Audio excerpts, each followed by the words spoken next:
Good evening, everybody, and welcome to RVing in New England. And I'm delighted to have my co-host, John DePietro, here, and welcoming Michael McNaught of RVezy to the show. Michael, welcome to the show. Well, look, he's giving us the timeout already. See, we haven't even started yet. He's giving us the timeout. You ready? Ready. Oh, Canada. You better stick to your day job. We stand on guard. You know, John, you got the tune right. Did I say it right? You got the tune right. It's better than we've seen it done to the tune of "Oh Christmas Tree," which doesn't turn out quite as well. But let me warn you right now, I'm going to do it in French. Oh, you ready? Challenge. Oh, Canada. That's all I know in French. Our actual anthem is bilingual now, so they kind of interchange in the middle of the song. Yeah. Yeah, you have to please everybody.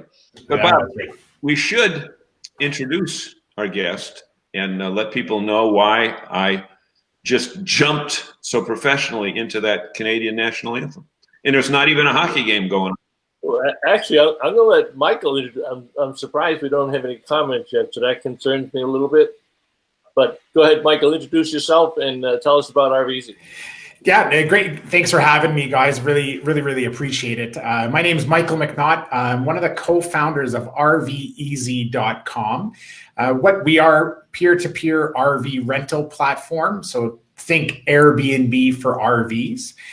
We've been operating up here in Canada for the last almost 5 years now. It's kind of crazy how quickly the time rolls by. And just recently we've expanded and are bringing our Canadian product down south, and are happy to provide the same services we have up here in Canada to the US.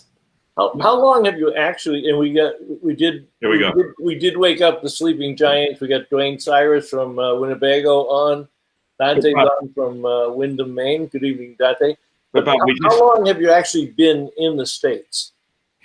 So we officially launched, call it early August. So really what we're doing is just getting prepared for that 2021 season and kind of, just educating people on what we do differently and how we think we can provide a really great service.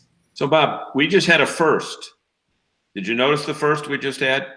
It's no. Not that we've got a transcontinental show or a two-country show. We've had that before with you in Italy, and we've had guests from New Jersey, another foreign country, on. But this is the first time ever that we've been referred to as we're bringing the show down south when we're as north as you can go.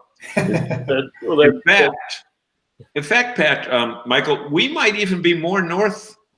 I bet you if Bob went up to his place in Maine, he'd be more north than you are. It would be pretty tight, right? Yeah, we're a stone's throw away from you guys. Yeah. Yep.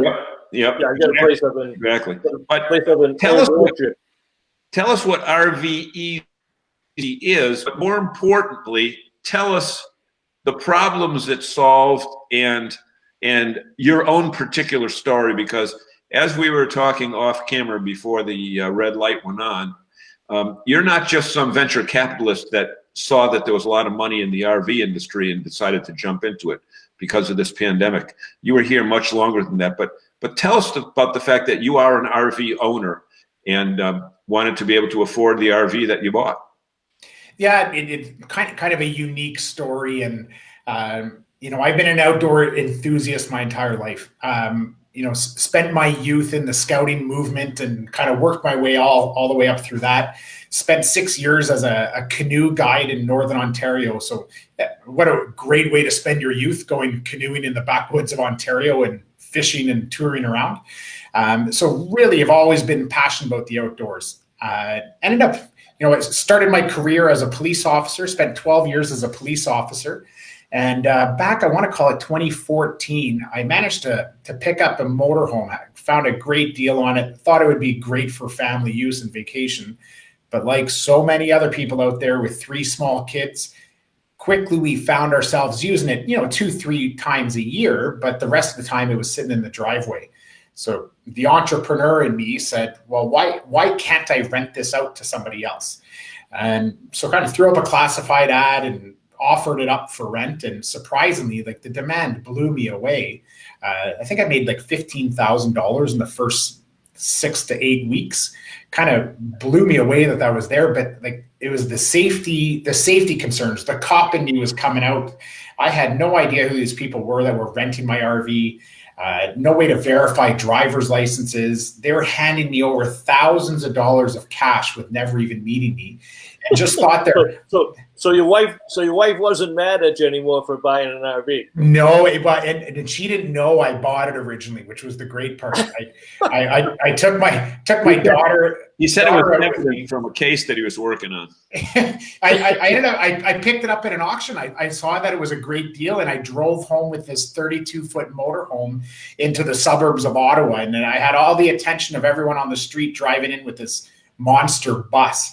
And I got the same, like I'm sure everyone has the exact question that my wife had. She says, well, I don't really want other people sleeping in my bed. They're going to wreck it. It's going to get destroyed. After the first 6 weeks of renting it out, and she's seen the thousands of dollars coming into our household, and it was coming back cleaner than we sent it out. Suddenly it wasn't such a bad idea anymore. And it turned out to be, that was 6 years later. What's unique about that is that I don't want to say you stumbled into it. You were smart enough to see an opportunity, but it wasn't like you had the playbook for it. You hadn't looked at the others. You just decided this is going to be a business. Absolutely. I really had a problem. And the problem was that I could not find an insurance product that would provide me insurance to rent out my RV. And it was kind of interesting where I was talking to the insurance companies. They say, well, no, you can't rent it out. We're not going to cover you with insurance. And I said, no problem. I'm going to lend my RV to my friend, and I'm going to rent him my barbecue for $1,500 a week. And right. So it kind of got the insurance companies scratching their head thinking, well, no, you can't do that. I'm like, well, technically, I'm not renting my RV. I'm lending it. So it really started to turn the industry on its head, and the insurance companies started thinking, well, maybe we should build and provide a product for this missing part in the industry, right? Clearly, people want to be able to do that. Well, that seems to always be one of the questions. And before I let you answer that one, I do want to recognize, we said we had Dwayne on and Dante. Mark Lebrecht, thank you very much for joining us, and our sincere sympathies on losing Bob Lafreniere this week. Good friend of everybody in Nerville. We were surprised and shocked. So thank you very much, and send our best and condolences to his family, please. Jose Moniz from Rolling on TV, and Ronnie Layberger from Bradford RV. Good steady fan.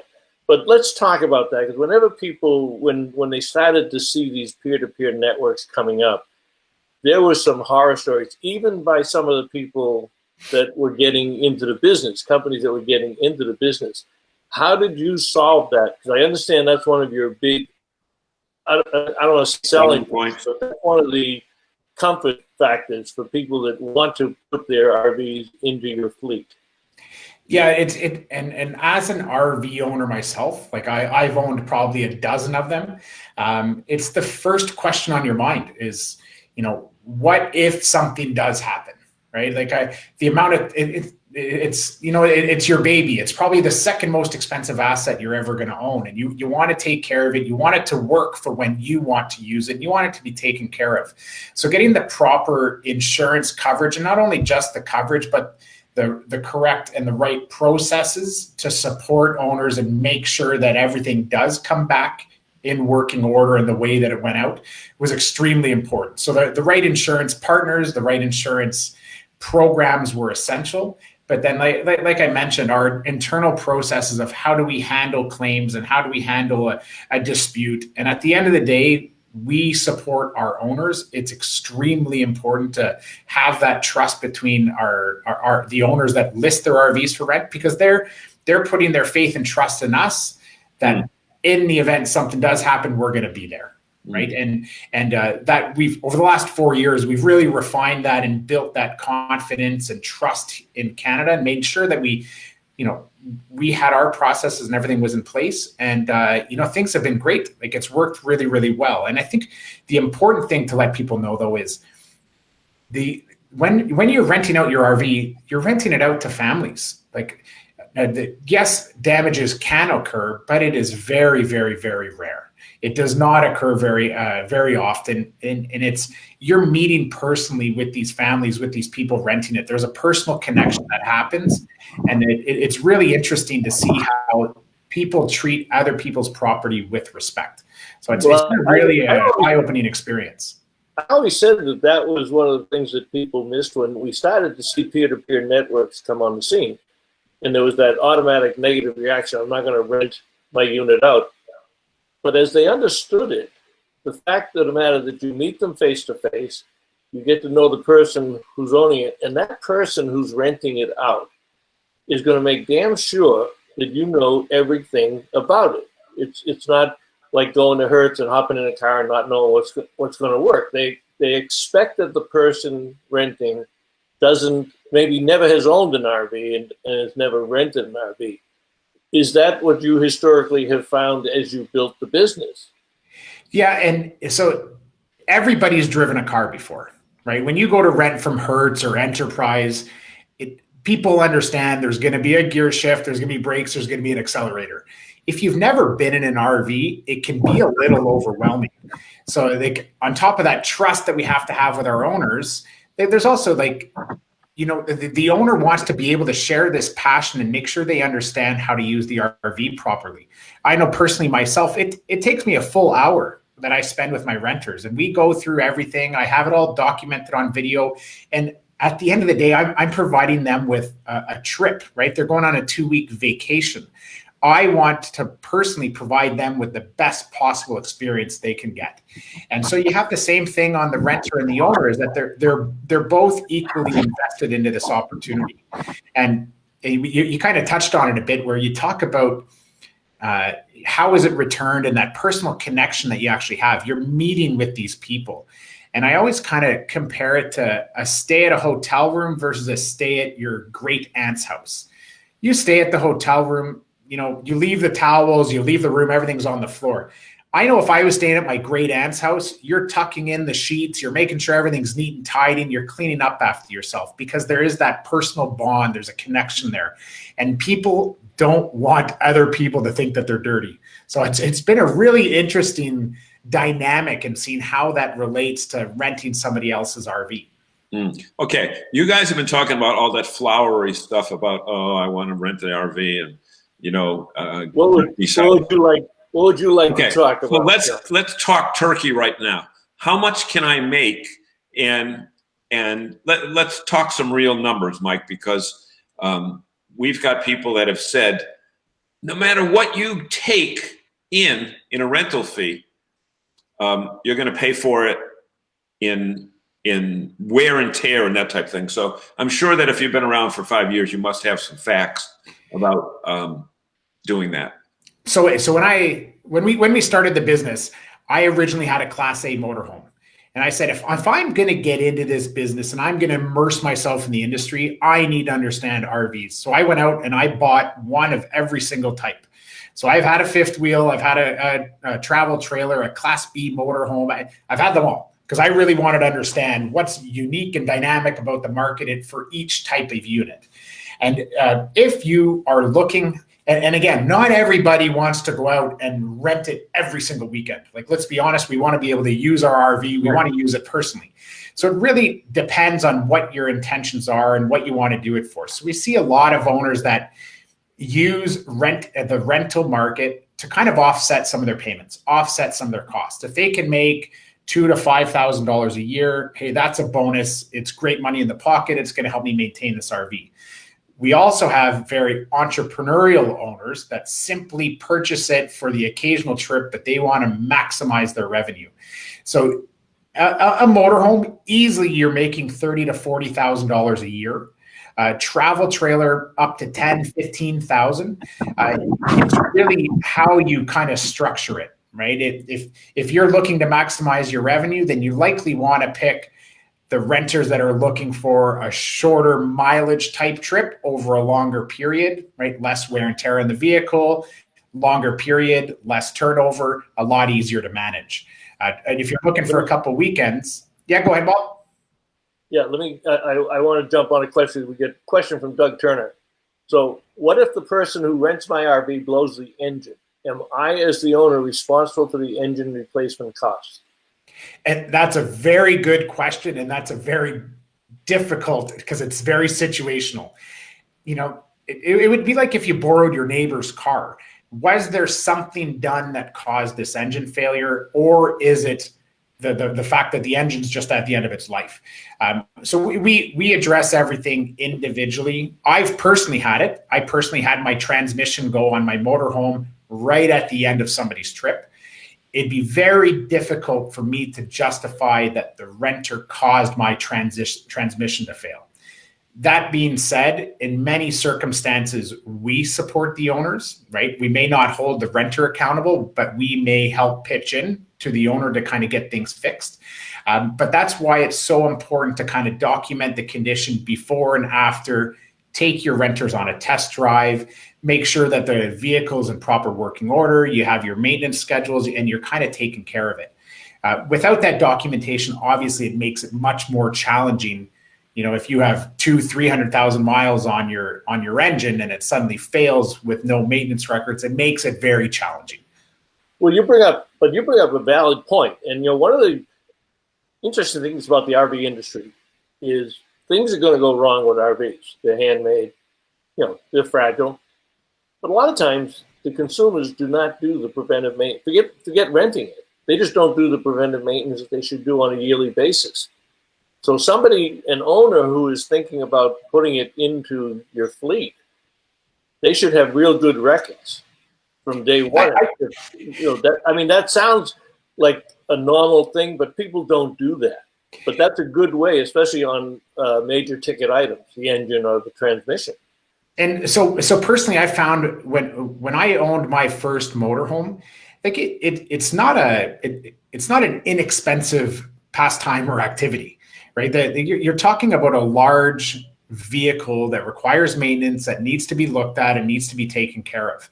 I personally found that renting it provided me that income to make sure that I do those things. Yeah, because Doug, the guy that asked that question, Doug Turner, says he's got a 40-foot diesel pusher motorhome. He's obviously thinking about renting it. Yeah, but I'm going to guess, Doug, that if you're sitting out there with a 40-foot diesel pusher motorhome, you probably have really good records on it. And you want to take care of it, right? There's a cost involved in that, and that's why renting an RV isn't technically an inexpensive activity either, is because there are maintenance costs, there's time, and there's a lot of things that need to be done. And again, you want to be able to provide the renter with the best experience that you can. So regular maintenance, I personally bring mine in about every 6 to 8 weeks. It goes in for just a full safety inspection. And what I tell my mechanic is, I want you to tell me that you would put your grandmother in this RV to drive across the country safely.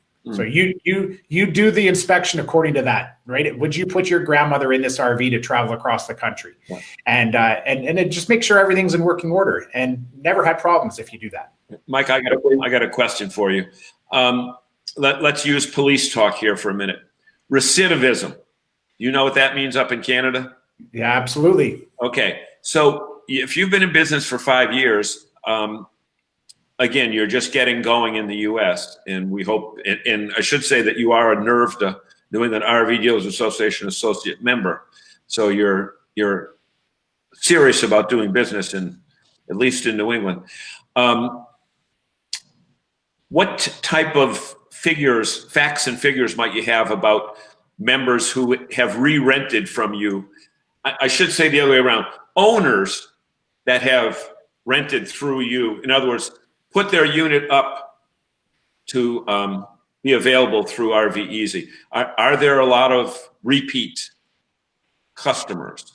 Absolutely. What we see is typically an owner or the lifetime of a motorhome or trailer being rented, you're typically looking 3 to 5 years. is kind of where you get to the point where maybe you've made enough money on it. Maybe it's time to upgrade, trade it in, get something new. People will tend to own it that 3 to 5 year time frame, which is pretty similar with just standard RV ownership. And maybe on the other side of renters as well, because again, what we've built is the ability for owners to become their own entrepreneur and build their own RV rental business.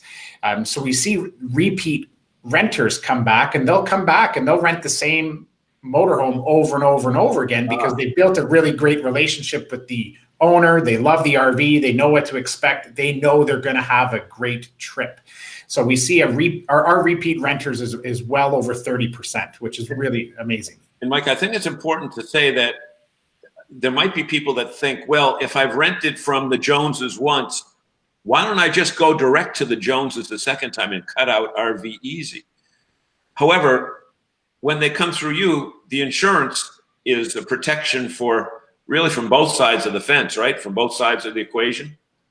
It's both sides. And one of the things that I struggled with when I was doing this on my own is that they're paying me directly, right? So the renter is giving me their $1,000 security deposit, and I personally decide whether they get it back. And I personally didn't find that to be a very fair experience. I shouldn't be the one that controls the renter's money.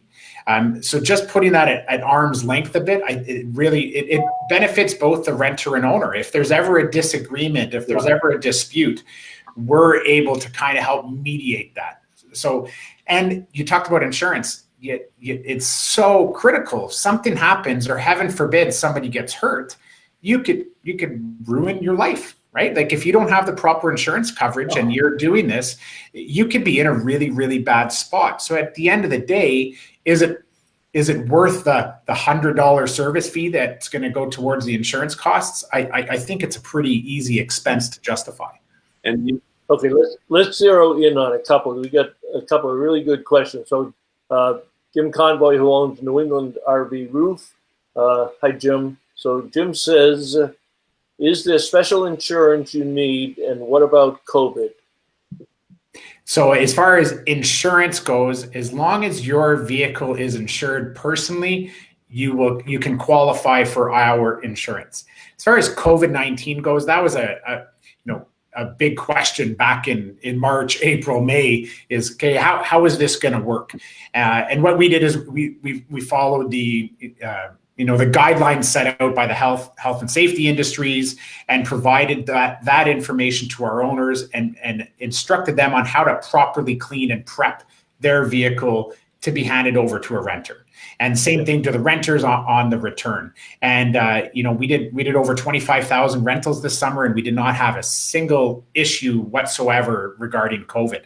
And I think it's also they're just inherently perfect for a pandemic, right? You're well isolated. Yeah. They're not being used by like a hotel room with 1,000 people turning over.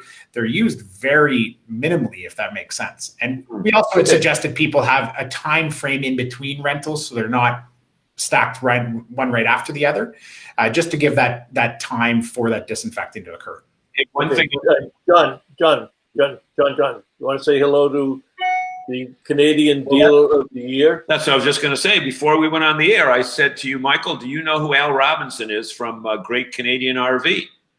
Yeah, and I had mentioned that. I think that one of the very first, it was back, I want to call it 2016, 2017. They were nice enough to invite us to their open house out in Peterborough. So it was a windy day, but we were set up there outside and had a booth. So really appreciate that opportunity to get out in front of people and talk about RV. Well, Al says many of our customers rent their units through RVezy. Well, and he says, Al says, how do the owners sanitize the trailers after they've been rented? That's the exact thing. So we suggest a bleach and water solution, and really it's up to the individual owner and renter, right? We're facilitating these rentals to happen. Again, I can use my personal experience is that I typically will provide my motorhome linens, dishes, everything that's available. However, I let the renters know, would you like me to provide these items, or are you more comfortable bringing your own? and everyone has their own preference. I think it was probably a 50-50 split this summer, that some people were totally okay with my fresh linens and towels, and some people said, no, that's okay, we'll take it. We'll take care of that ourselves. Well, so it worked out really well this summer. I didn't. Okay, let me not get too far behind, because I'm neglecting a couple of things. Susan Zucker says, do you rent it on a website? I put the website down below, Susan, and it's in the scrolling message. But I also put a link, if you want to sign up your RV, I just put a link in the comments section for that. Doug says, yep, I've got good records, new tires and batteries. This is on a 40-foot diesel pusher, and I'm very curious about renting it out. So, Doug, I'm going to assume that you have not rented it out yet, but you're thinking about it. So, Michael, pretend he just got on the phone with you. What are you going to say to Doug to get him into your fleet? Well, what I would say to Doug would be to list the RV, try out the experience. There's nothing requiring you to actually rent it out. And I find by just at least getting it available in the marketplace, you're going to start to talk with the customers. You're going to start to talk with the renters. I always recommend get on the phone with them, have a conversation. What are you looking at doing? How far are you looking to travel? Have you ever operated a large vehicle before? And I think just that piece, before even renting it out, just having those conversations and discussions are just going to give you that better insight on who are these clients, who are these renters that are looking to travel, and is this something that I want to do? If it's not for you, then there's no loss. There's no, you don't have to do it. You're not obligated to rent it. So if you see a person who replies and you don't feel as though they're the best, if it's 10 kids from Boston College that want to go to Notre Dame for a football game, you probably don't want to let them take your 40-foot pusher. Yeah, but that's right, John. And like I love renting to families, right? I have 3 children myself. The motorhome's well suited for families. That's what I like. When the guys want to rent it to go tailgating or want to go party with it, I just say, sorry, I'm just not interested in renting to that type of activity. And I kind of weed it out, and I get the people that I want to rent to. Right. So it's totally up to the owner on what rentals they accept or what they decline. I think it's important to point out also, Mike, that say Doug said, oh, I don't want to pay their commission or anything like that. I'm just going to put a local ad in my local newspaper or, Craigslist or something like that versus yours. You spend millions of dollars generating potential users of the RV as opposed to the owners of the RV, although you do business from both sides. But renting through you gives Doug a much greater universe to deal with his uniform, to deal with his RV, right? Yeah, it's really worry-free. Absolutely. You can go and register a small business, buy some commercial insurance, and advertise locally and spend money on marketing and do that side of the business. It is extremely labor intensive and expensive. We want to take that worry away. It's simple. You post a couple pictures, a description, and you communicate with your renters. It's called RVezy. It's not RV hard. We're trying to make it easy for people to kind of offset that cost that they have of ownership. Let me see if we can zero in with Jennifer here. Jennifer Wallman says, what a great idea. So Jennifer, I'm not sure if you mean it's a great idea because you own an RV and you want to rent it, or if you don't own an RV and you want to rent somebody else's RV. So give us a clarification on that and we'll be able to give you a better answer. And Al says, Michael Blanchard says, for a towable unit, travel trailer or fifth wheel, are most renters looking to have the unit delivered and set up at a particular campground, or do the renters use their own tow vehicles? I can answer that.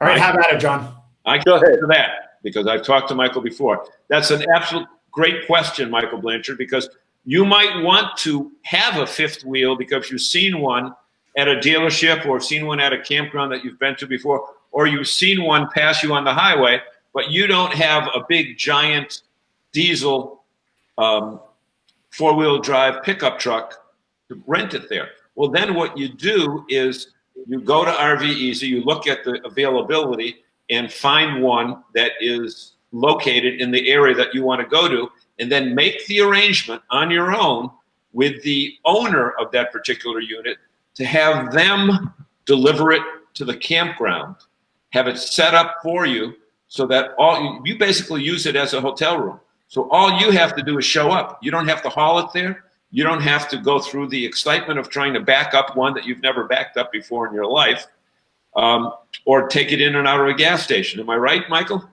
You're hired. I can't. So you have this. That's actually a category. If I read your website correctly, somebody could go and click on this button on your website, and it's people that are willing to deliver it for other people. Is that the interpretation of that? That's exactly it. And really, this is what we want to do. Is we want to grow the industry, right? And I think anyone involved, from being an owner of an RV to being a dealer to being involved in the industry in general, we want more people to get outdoors and try this lifestyle. If you live in the downtown core and you have the BMW living in a condo, it's not very likely that you're going to be towing an RV. You don't own the F-150. So we've really marketed hard and tried to reach out to customers saying, you don't need to go stay at a cottage at $3,000 a week. Why not try one of the local campgrounds nearby, a national park or a state park? Have a local owner bring it, set it up, deliver it, and then bring it up and take it back when you're done with it. And you get to try out RVing, right? It's such a great way of trying it out. And then on the owner's side, if you're ever apprehensive about people towing your 32-foot camper down the highway, you don't have to worry about it. You're the one driving it. You're the one driving it, delivering it, and setting it up. It makes it for a pretty easy transaction and very risk-free. Okay, Frank Kate says, how do the campgrounds deal with the renter of the unit when they discover the renter is not the owner of the RV, be it a trailer? Do they challenge the matter? That's a good point. So if because you have another item on your site that says stationary, where'd it go? Stationary. We call them RV cottages. Right, so these are RVs at a seasonal site where you're there for the season. And that's what Frank's talking about. So what happens if is subject to the terms of the campground though first? Absolutely, and I've had a seasonal site myself for the last 6 years, and I've talked to the park owners and talked to tons of private campground owners. What they love about it is me as a seasonal owner that's there every weekend. I'm not the one renting their boats. I'm not the one renting, buying at the tuck shop, buying their wood, because I'm there every single weekend. When you bring in someone new to the park, that gives the park the opportunity to connect with them, talk to them, show them around the campground. And we've seen many of them then buy their own unit to station at the campground. So there's actually been very, very little kickback from the campground owners. They want more people. They want more people coming in and checking out their campground, see what they offer. That is a great idea, because as much as I know about this industry, I never thought of it that way. But that is a great way, because you can go to a KOA and rent a cabin. You can go there are campgrounds that rent their own RVs. Yeah. But keep in mind, my kickback has different meaning down here in the States than it does up in Canada. Pushback, yeah. Pushback, okay. Yeah, they're not getting a lot of pushback, and they like new people, right? They want new people coming into their park, being able to show them around. They get it's a possible sale, right? It's a new customer coming in. And I think another... And they get the experience. Walter Swenson just joined us. Walter, we're going to have to dock your pay next week. You're a half hour late. Now, Walter is an experienced peer-to-peer, and I'm sure he's typical of a lot of people. He's probably got some good questions coming up here, but Walter has a big fifth wheel, but he went out last year and bought a small travel trailer to rent. I'm not sure if he did Outdoorsy or RV Share, but he went through the rentals and he saw it cut into his own camping time because he had to, get it ready and the like. But there's a lot of people out there that are entrepreneurial, like you said, that they'll go out and buy a couple of units and put them into the fleet and let at it. Yeah, and what we've seen some people do, which is even better, and maybe Walter might benefit from it, is, you know, going out and buying RVs can be expensive, right? They cost money. What we've seen some people do, which is really smart, is to do some sort of they find their own owners, so friends that own RVs, and say, why don't I rent this out for you? I'll manage it. I'll take care of it. I'm going to keep 60%, you keep 40% because you own the RV. Well, now you've just added an RV to your fleet. Doesn't cost you anything. You're essentially just managing the rental of someone else's RV. So it's kind of like a consignment deal. And we've seen a number of people very, very successful in doing that. And I think Al says, do you confirm the renter's driver's, oops, I lost you, Al. Let me see here. Do you confirm the renter's driver's license to make sure they have the right class or air brakes endorsement for the unit they are renting? So we do a really cool verification. So we check the driver's license to make sure it's the proper class of driver's license. We also have some software that compares a selfie. They're going to take a selfie of themselves, and we compare it against their driver's license themselves to confirm their identity. And there's a whole bunch of magic that happens in the background that does some further verification on who the identity and who this person is.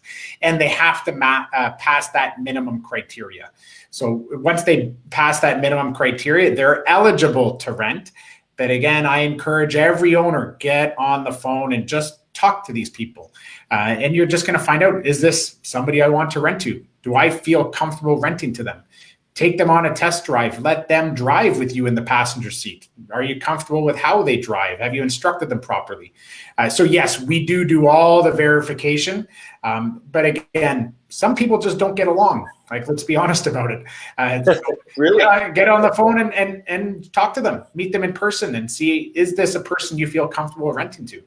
Okay, so Walter's got a side conversation for Frank. Yeah, Walter's doing a consulting business on our time. Right. Go ahead, John. Take that one. So, Walter is saying that national parks and most state parks require you to register as a vendor to do delivery, and some rangers will just impound your RV if you attempt to deliver it and leave it on a site. I don't know if that's the case, Walter. I'm sure that maybe you've encountered that, but I think most of the times it's easier to deal with a private campground as opposed to state parks. I like that idea. What's your friend Audrey? Audrey joined us. Are you joining late, Audrey, or did you just not identify yourself for 40 minutes? And that's not a bad question about the state parks and national parks, because we've seen something similar in Canada, but what's kind of makes it work is when you are meeting with your renter at the time of delivery. And when you enter the park together with your permit together, there's never been an issue. I think kind of the situation maybe Walter's referring to is you're showing up 2, 3, 4 hours in advance of your renter getting there, and you're just given a campsite number and you're going to drop it off. That's much more of a commercial use, and I can see how they may request this vendor permit. But we've never had an issue when you're showing up at the gate with your renter, you're saying, yep, that's the RV that I'm using over the next week. He's just going to drop it off and set it up for me. That hasn't been much of a problem. Hey, Michael, let's get back to a couple of intro questions that I know some people have, because people are joining us at different stages of the conversation. I own an RV and I want to rent it through you. What does it cost me to list it? I'm still not convinced I want to do it, but I just want to test the waters. Does it cost me anything to list with you to see if it's something that I want to do? Doesn't cost you anything. And again, I strongly encourage anyone that is even moderately interested in the idea, create an account on the website. It's very simple, just like creating a Craigslist ad. You're going to put a couple pictures, a description, some pricing. You'll get a phone call and get to speak to somebody here at our company that can really answer any questions and guide you through that process. And then really just start talking to people through the website. You're going to talk to renters. You're going to see what they're up to. You can accept, you can decline. Doesn't cost you anything. The way we make our money is that on each rental, there's a service fee portion that goes to us to help kind of cover the costs of marketing, insurance, and running the company. Yeah, exactly. Which seems fair. Simple. It's the same as if you are a real estate broker, you own a house on Cape Cod, or you own a house in Vermont or New Hampshire, and you have a broker that finds a tenant for you. It's pretty much a similar situation, right? Yeah, very similar. Yeah. There's a lot of magic that happens behind the scenes for us to be able to grow and bring in this rental demand and make sure that everyone's operating safely. And I think it's important also to point out that we have a couple of dealers here. I know we had a representative from Winnebago Corporate that was on with us, and Al Robinson and Riney from Bradford. But it's kind of good for the RV industry that companies like yours exist, because people may rent and then buy. And that's what seems to happen a lot. We have another associate dealer in Massachusetts here that's been in business for 35 years. And she has said over and over again that people come to us and rent for the first time, and then they buy one. And whether they buy it from them or from another dealer, that's fine. But it gets people, like you said before, it gets people into the lifestyle. Yeah, and what I love about this industry and how this peer-to-peer has kind of evolved is that when you look at companies, when Uber came into the picture, it was a major disruption to the taxi industry. Yeah. And I think that was a lot of the initial concerns about dealers and manufacturers is this peer-to-peer economy going to disrupt the industry? And I think from day one, we set out that we wanted to be an enabler. We wanted to grow the industry. So it actually works really, really well with dealers. And over the last couple of years, we've seen that a lot of people now can justify that purchase decision by offsetting some of the costs by renting it out. So we've seen a lot of sales associates from dealerships contact us saying, hey, we just spoke to a customer, wife really wanted the RV, the husband was against it, and they decided to make this purchase because they can make $3,000 to $5,000 a summer and offset their costs. Mm-hmm. So it's actually been great for the industry and gives the people the ability to afford ownership. And then, like you said, they get to try before you buy. If you're going out and you want to buy a $100,000 motorhome, it might be worthwhile to rent it for a week or two to see if you can live with your significant other for a week. Especially even if people, own a motorhome and are thinking of a fifth wheel, total different change in the way you operate. Different places you can go, different driving. You talk a Class B. Like I personally would love to buy a beautiful Class B and just head off with my wife for a month, right? I'd probably try it out before I'm going to go spend the $100,000 to do it. Yeah. Well, when peer-to-peer networks started to show up, I said to our dealers, and they didn't understand them. They were afraid of them. They thought of a million reasons why it wouldn't work. And I said exactly what you said, that if they use them the right way, if you get somebody that's either borderline credit or hasn't decided what they want to buy, and you can show them a way to supplement their income and offset their payments, then everybody wins in that situation. Are you finding a lot of dealers in Canada very receptive to that? A lot of them. It was really interesting. In the early days of the company, it was just me, right? And attending the RV shows and speaking to dealers, and you weren't getting great feedback, right? A lot of people were unsure about peer-to-peer and RV rentals. And then kind of every year as we returned to the RV shows, the dealers started to come to talk to us, and they're like, wait, this is kind of a really great sales tool. And then again, it's people want to buy a trailer, but it's hard to justify when you have 2-3 weeks a year that you're going to use it, but they really want to purchase it. So is it worth the purchase decision? And by offsetting some of those ownership costs, like it covers your payments. So they're now using it as a sales tool to help people understand that this is not just a depreciating asset. This is actually going to generate some revenue for you. Yeah. Hey, Bob.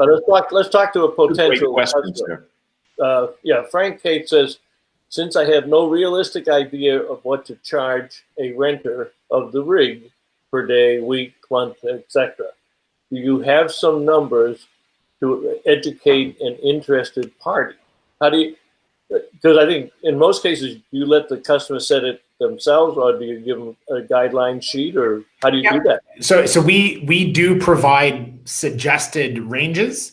And we also have an entire team in the business that their sole job is to support the owners. So they're there for phone calls. They do online meetings with them. They follow up with them regularly, and will help review the listing and make sure that you're optimized the best way. But just off the top of my head, a travel trailer, you're looking anywhere from $80 to $120 a night. Motorhome, they're big range, but you're looking $200 to $350 a night is very, very fair, depending on the model, type, and year. Now, that seems like there might be people that say, "Oh, that's a lot of money," but when you realize you can sleep 6 people, that's the equivalent of at least 3 hotel rooms. Yeah, it's not just a hotel room. It's right. Not just a hotel room. It is the entire travel experience. Yep. It's your hotel room. It's your vehicle. It's an experience. Like I think everyone that's been in the industry or has gone on a trip can clearly remember the trip. I can remember in my youth going out in my grandfather's trailer and traveling across Canada. It's an experience. It's something that, in North America, it's kind of a bucket list trip to do with a family. Yep. And talk about that family thing, because you had said earlier that you find that a lot of your renters, people that are renting other people's units, are families as opposed to, individuals. Absolutely. And really the majority of the clients or renters, especially if you're looking at a motorhome or a travel trailer, they're upper middle class, family of 5 that's looking for a summer vacation. That is a very, very, very typical renter for us is, the 1-2 week vacation. We want to go visit a couple spots. We're going to rent a motorhome and do this bucket list trip and travel around. And really the great thing is they're extremely responsible. The price tag on these RVs, like I just mentioned, it's not like renting a $20 a night car. Like you're still paying $200-300 a night. It's a high ticket item. You tend to just attract a more mature, responsible customer base. Yeah. Two questions came in here. Walter says, "Is your handoff process using e-sign or some digital formats or paper sign for rentals?"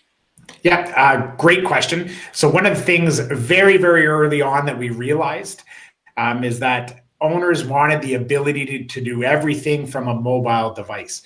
So we created our app over 2.5 years ago. We released a mobile app, which includes all the mobile checklist. So we allow the renter and the owner to document the condition of the RV, pre-trip checklists, upload photos before it goes, digital signatures. They sign with their finger right on the app, and then do the same thing in reverse. So all that's immediately available to us. There's no need to print off 20 pages off your computer and go through this checklist.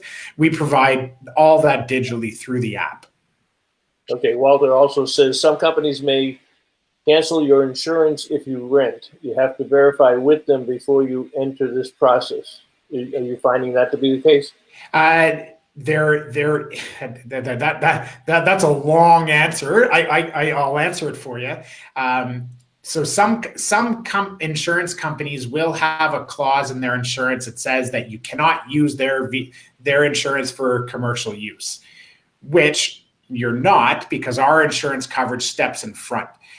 Most insurance companies, and you saw the same issue happen with Uber when Uber started operating, is that insurance companies are slowly removing that clause and kind of making an amendment to it and saying, you must have sufficient insurance coverage. It's not that you can't rent it out. It's that you must have kind of another insurance to complement it.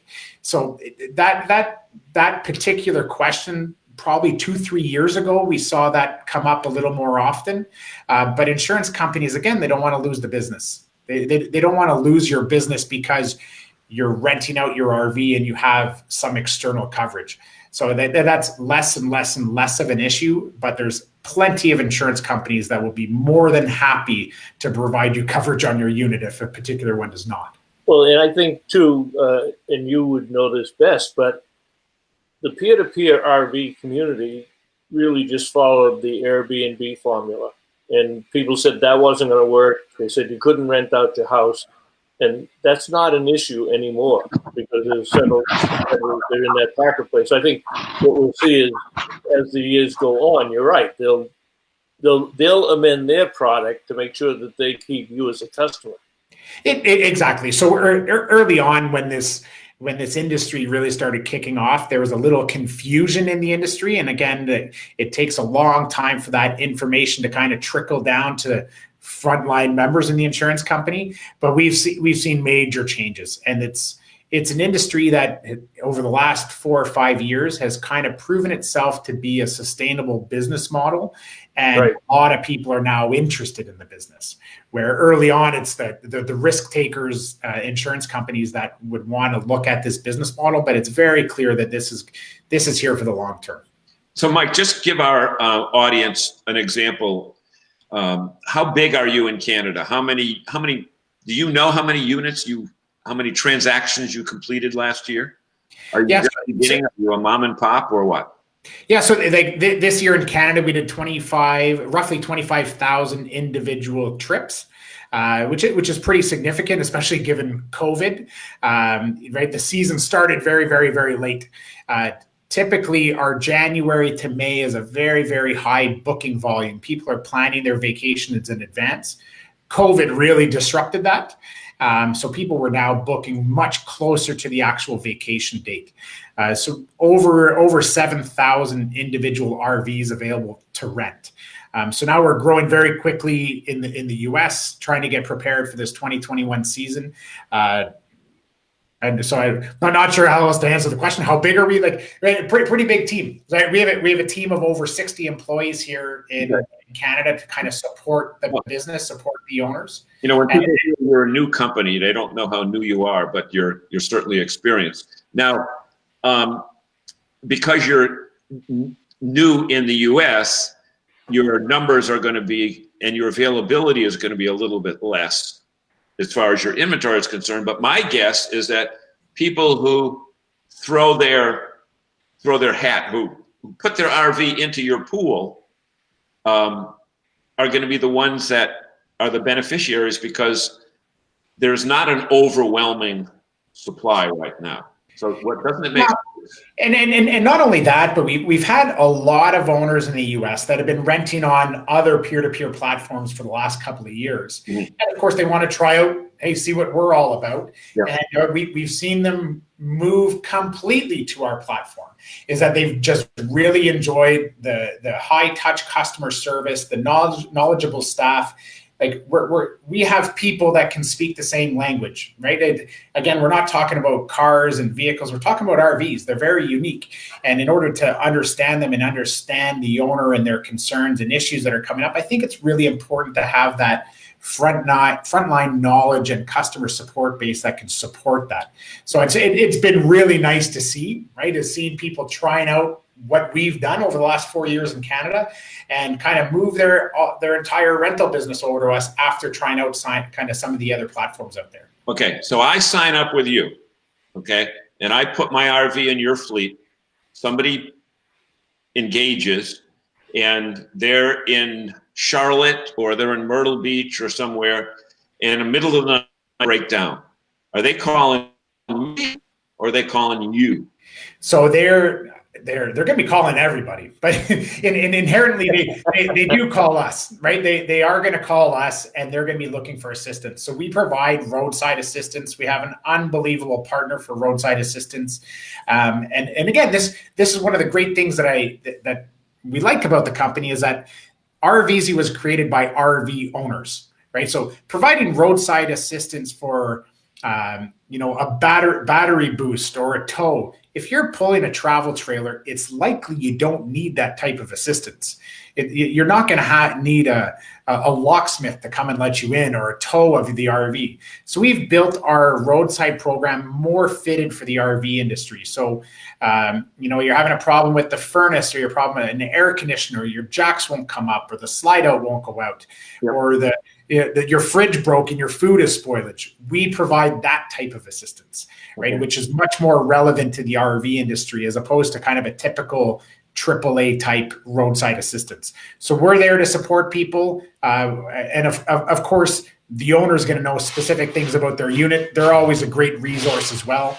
But we have staff 24/7 that are available in the event they were needed. Bob, Frank has a good question down there. Did you see that?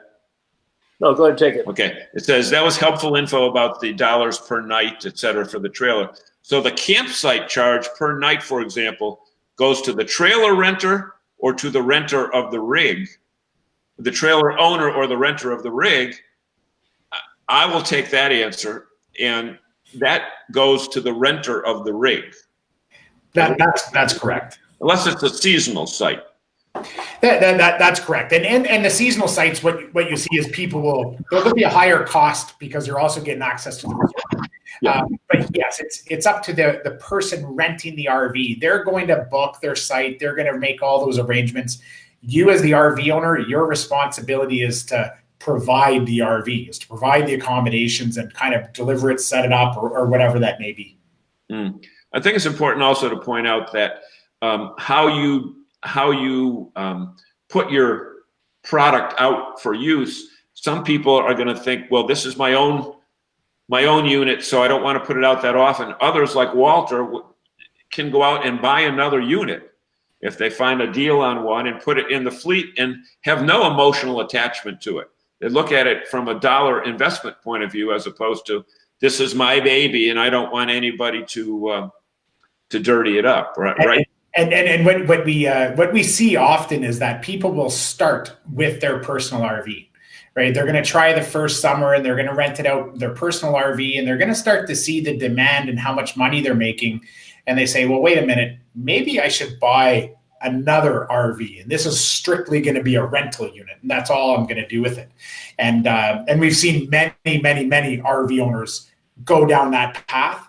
Because I guess once you understand how an RV works and all the unique things about them, you have this knowledge that you can transfer to all these renters. So purchasing additional units and creating a bit of an additional revenue stream for yourself, like very, very, very common to go that route. Mm-hmm. Easier than owning a rental property. Well, it's a hell of a lot cheaper, right? And that's when I looked back in the day, the same thing. I have a townhouse. And you think about it, it's a $400,000 townhouse, and I make $1,600 a month. I have this $40,000 motorhome, and it makes me $1,500 a week. Well, like the math is pretty clear which one's more profitable. I don't have to deal with tenants at the house. People go on a 2-week trip, they come back, and that's it, and I get paid. It's way more profitable and much easier to get into than this big outlay of cash and a mortgage and all insurance and all these issues. So it's a pretty good return on investment, that's for sure. Let me just make a quick note to Walter Swenson. Walter, I'm at my stand-up desk tonight. You can see we're in our new studio here, but I'm standing this whole show, and I tell you, I feel great. And that special thank you to Walter Swenson, who gave me the lead on what kind of desk. See, Mike, not only are we friends in the RV world, we're friends in purchasing things. And Walter's the only guy in America that can drive 900 miles from Massachusetts to Florida in a day and a half. And we were beating him up the other day because he's only going to drive 500 miles a day when he leaves on Saturday to go down because he's going to take it slow.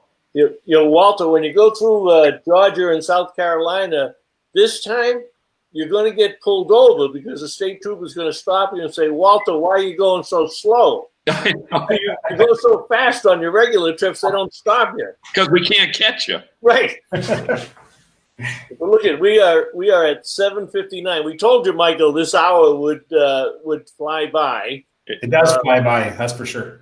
But I want to thank you for joining us on RVing in New England, and your answers were great. You obviously you're passionate about your company, and we wish you well. We put some links down there for folks that want to sign up and check out the website and check out the company. John, any closing comments before we let Michael close? No, I think, every time we talk about a different topic, I learn something. But you know what? I learned it because of the great questions that our audience asked. Mike, weren't those good questions? I'd agree. Very, very engaged, and I love having these discussions because it's great. Like I think it's clear we're all passionate about the industry. We love it, and having people throw out these questions just makes it that much easier to keep the conversation going. I could probably continue for another couple hours. What we do ask, Michael, is maybe you or maybe Philip can do it tomorrow. But if you would go back through these comments tomorrow and add some additional comments, or if we, because I'm sure we missed some along the way. Absolutely. But if there's something that you want to say directly to them or answer the question to them, feel free to go back on and add that in there also. Yep. Absolutely. And if anyone does have any questions, please feel free to reach out to us. We're all available. I'm extremely available. I make myself available to anyone that has questions.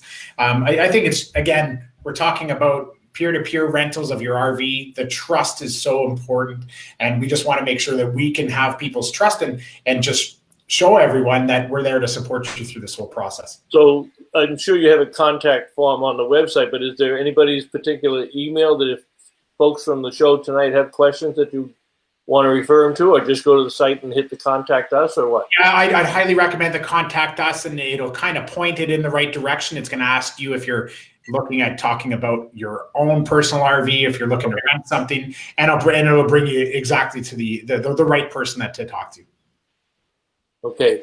I would ask our fans, we didn't flash up the Facebook share and the like tonight because we had some technical issues before the show, but if you like this show, click on that, and hopefully, like you do every week, share the show with your friends and your Facebook groups and your LinkedIn, and follow us on Instagram, and we got our podcast out there, and we got our YouTube channel, so we're not hard to find.